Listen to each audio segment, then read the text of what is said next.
Hello. Hi, Kimberly. How are you doing? I am wonderful. A little chilly, but I'm good. It's like 50 degrees outside today. How are you? That is just crazy. I'm doing great. How's my boy?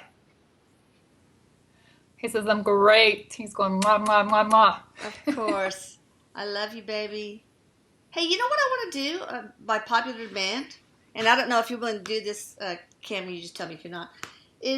Can we bring in the gorilla Harambe that was just for a few questions? The one that was shot that took the little boy. Yeah, We yeah. can Eric try. says, first of all, be more. Oh, He says, yeah, we can do that. He says there's a lot of peace that needs to be kind of born out of this situation. yeah. Um, and then Eric goes like this with his face. He goes, ugh, just so much negativity born out of this, and let's see the truth in this. Let's see it for what it is, he says. Yeah, So maybe we can help people heal with some answers. he says he's going he says remind people this is a consciousness, this is a life force, this isn't just an animal, this is a life force that is immortal. And then he's going into talking, he's getting like stern, like he's lecturing. He says, there is no hierarchy, people. That's what I was going to Um, ask you. I mean, they had a choice to shoot him or do something else, and they keep talking about. And I know there's, of course, so much controversy about that. That of course a human life is much more important. That you have to save the child. What are your thoughts on that? ooh, he's really intense. I have chills. He says this is really frustrating because this is where we get it all wrong as humans. We think we're more important. Um, he says, and I'm, he says, I'm ready to ruffle a little bit of feathers here, but he says there is no hierarchy, and that's what we're forgetting. We're just as equal as the life force in that animal. We're not better than or lesser than. We're the same. And that's what we need to talk about, he says. So bringing in what feels like a very large, very masculine energy. Um, it's funny because, because as this animal, I guess, comes forward, or this consciousness, this energy, he's actually bigger than Eric, like his aura, I guess. Oh, Um, but his communication's really different. Maybe we can get to that later because I don't want to waste time. But he's very still. Like the energy feels very still. He feels very um, willing, I guess is okay. Well, describe. I want to welcome him. Thank you very much for coming forward. I'm so sorry for your passing. He actually is thanking you for seeing his. He said to you specifically, Elisa. He said, "Thank you for seeing my sacrifice." Yeah. So I want to first ask you, what would you have done to that little boy had they not shot you? he's talking about. It's interesting. He's talking about the way we view him versus, well, what he would have done as that type of being, that entity, and the way we view him versus what he really was. Mm. So um, he says there's one thing that is common among all beings, no matter what kind of being you are. If you're an animal, if you're a plant, he says that one thing is energy, communicating through that and feeling. He says um, you feel distress. You don't need language to understand it. I understood distress. He says, I understood um, that this wasn't good. He says, I understood this as a situation of trauma for the child.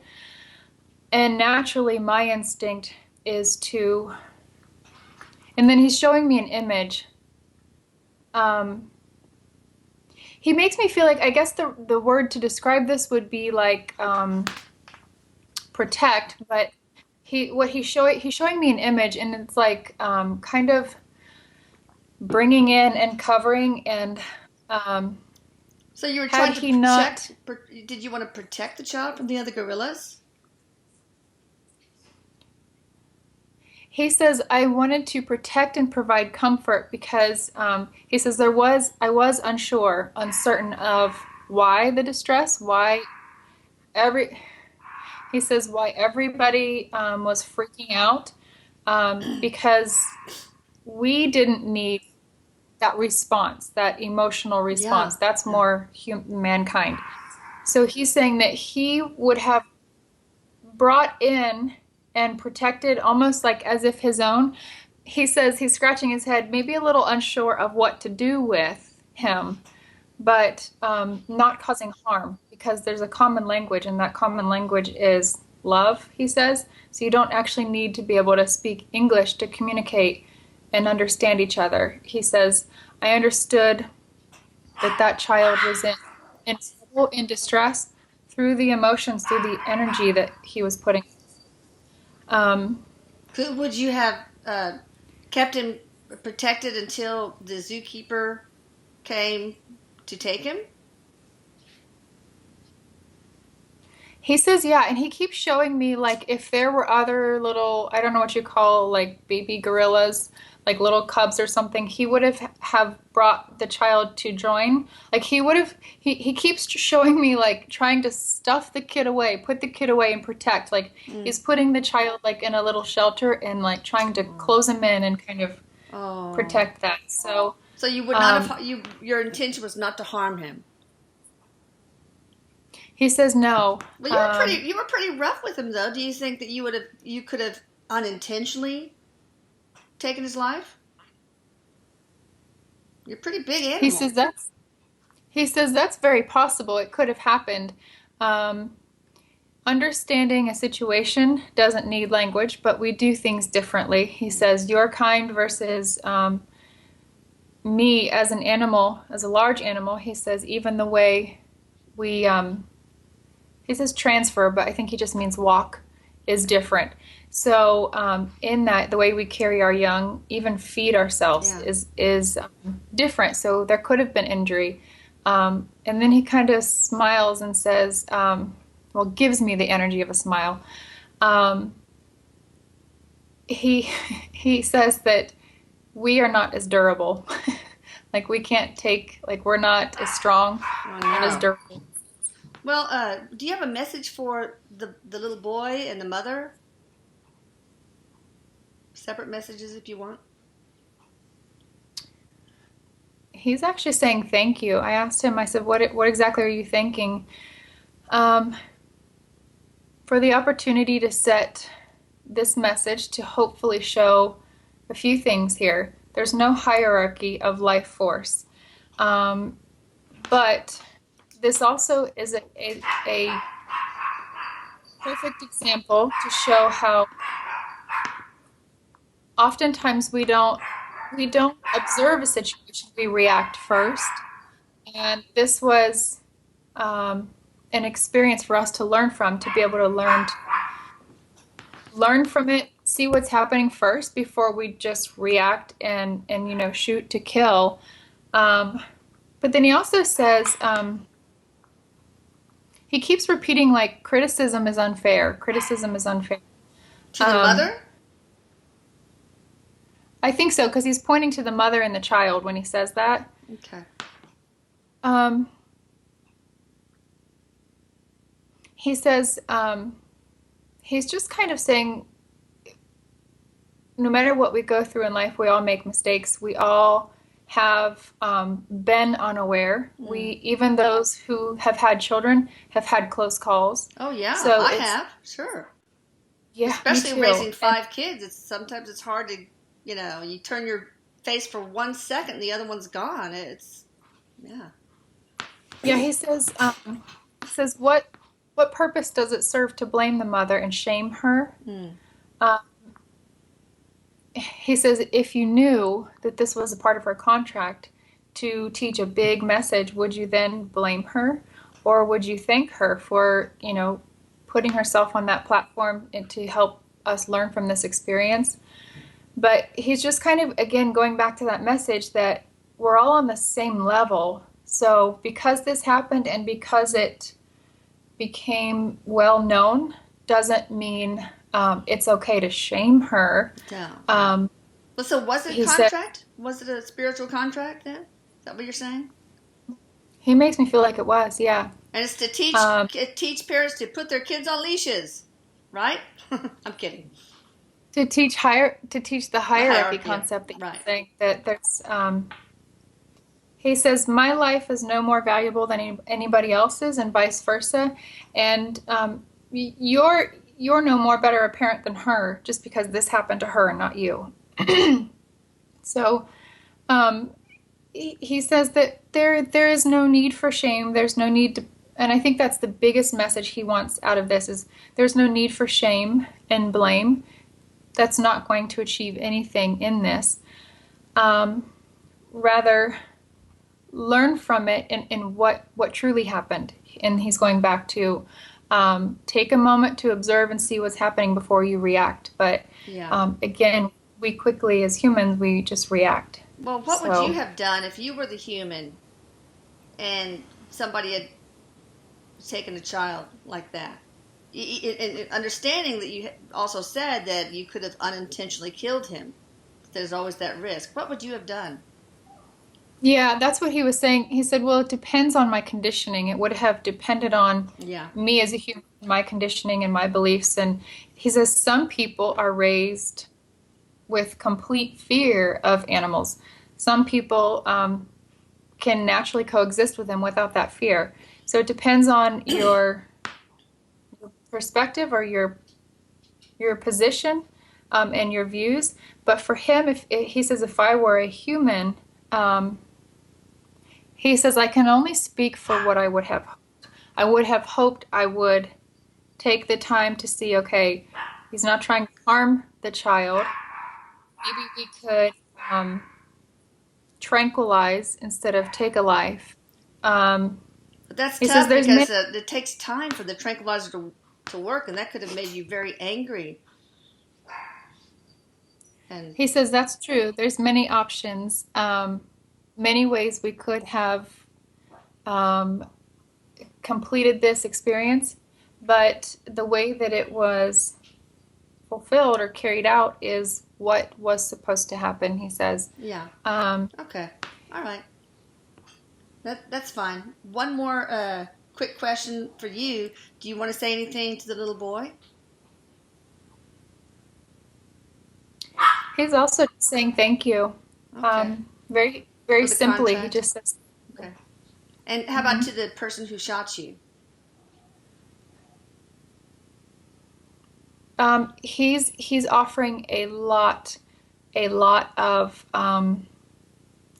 like sorrow and remorse because of it's not that he's carrying or she, whoever it is, carrying their own blame and guilt, but carrying the blame and guilt of like the world. Mm, So he's saying thank you, but he's also like understanding the emotions that he's going through. Um, okay, but it's a purpose was served, and sure. he's very grateful for that. He says. All right. So basically, you did not have to be shot. That's the bottom line.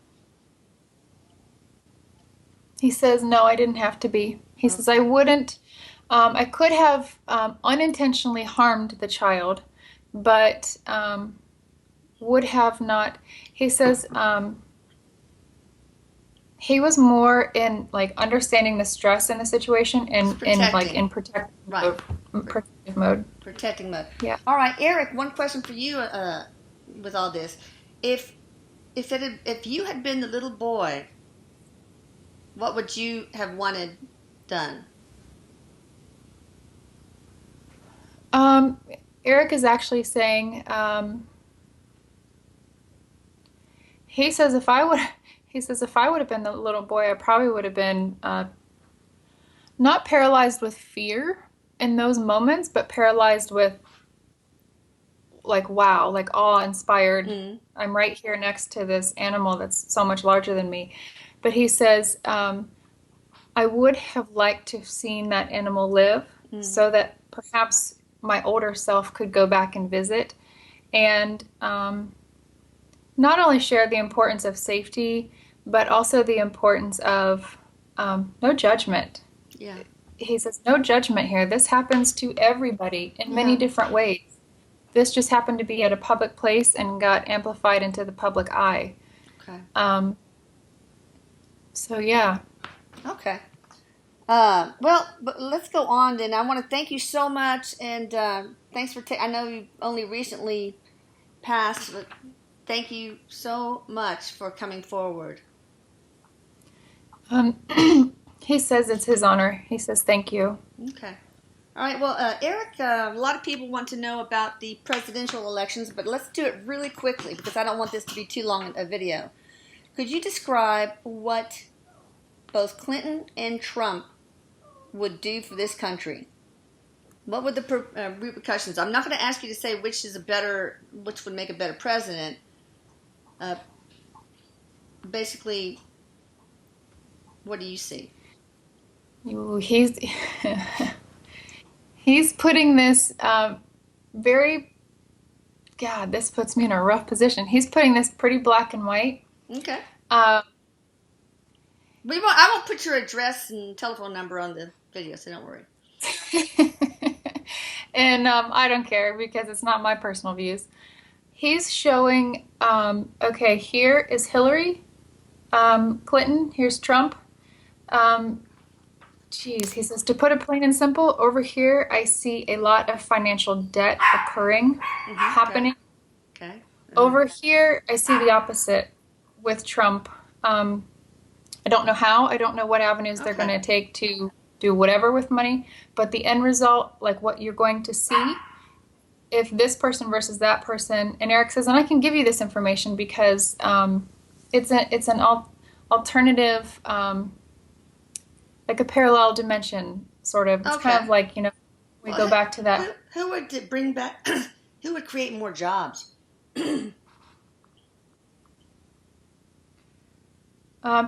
He's actually pointing to Trump. Okay, who would make our country safer? Hillary has a lot of foreign policy experience, but he's he says if I were to say one, because he's showing them pretty equal in that respect. Okay. But for different reasons. He's showing them pretty equal in that respect. If I were to say one over the other, he says. Okay. So he says. Oh. Close. He says Very it's close. so close. It's really even hard to say because they're both going to be successful in that area. Okay. One last thing. I worry about Trump though, because he seems to be so reckless and puts his foot in his mouth. And will he surprise everyone and become more of a statesman? Because that sort of temperament is a little scary. Do I need to be scared?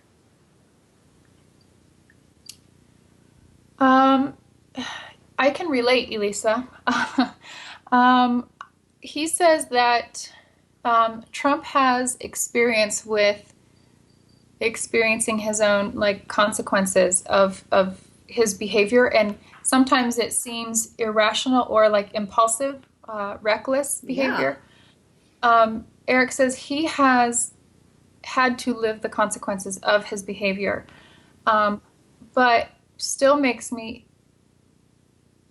He's talking about he kind of interrupted himself, and he said the one thing that Trump is able to do no matter what situation he's in is he says, Erik says, he can manifest shit like no other. He can manifest what he wants. It's not because, it has nothing to do with his financial standing. Mm-hmm. It's because of his ability to see it and align with it. Just like his thought creates reality real easily.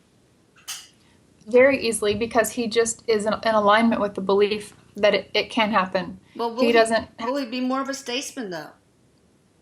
Can we trust him with the nuclear codes? I mean, things like that. If he becomes president. He says, yeah. He says you can because um, Eric's talking about he knows where he came from. He's very patriotic, Erik says, and Okay. he wants to protect that for people, but his avenues to do so are exotic, are almost like foreign to what we're used to. So that's why it's causing a lot of ruffled feathers, he says. Um, but he does have to, he says, he does say, though, um,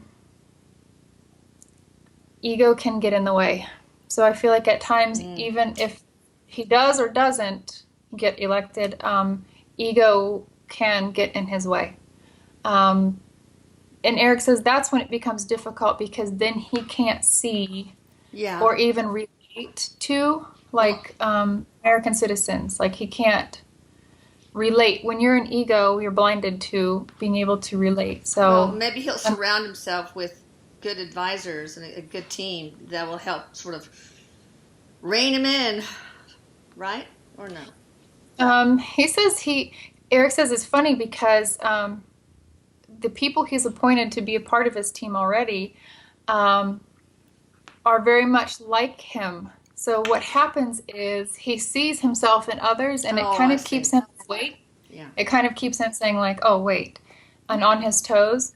But Erik says he has good like checks and balances. He has people that are going to be honest, just as brutally honest with him as Okay. he is with American people. They're Okay. going to say, "Listen." So he says that they both have good teams. He says they both Okay. have good All like right. checks and balances teams. All right. Real quickly, I just want to ask two more questions, and it's just a one-word answer. Hillary, will she be indicted? Yes or no? As but I know free will and things change, but as of this timeline. When you said her first name, he said no. Before you even asked the question, I heard Okay. no. All right. Who will be at this juncture? And I know it can change. Who looks like they're going to be the president? Trump or Hillary or Clinton? I love how he answers your question before you ask it. He said Trump. So when you said who, he said Trump. Okay. All right. Well, thank you, Erik. Thank you, Kimberly. He says, "Thank you, Mama." And it's always my pleasure. So I thank you so much. You're a sweetie. This was wonderful. Call you My right back. pleasure. Okay. Bye. Bye.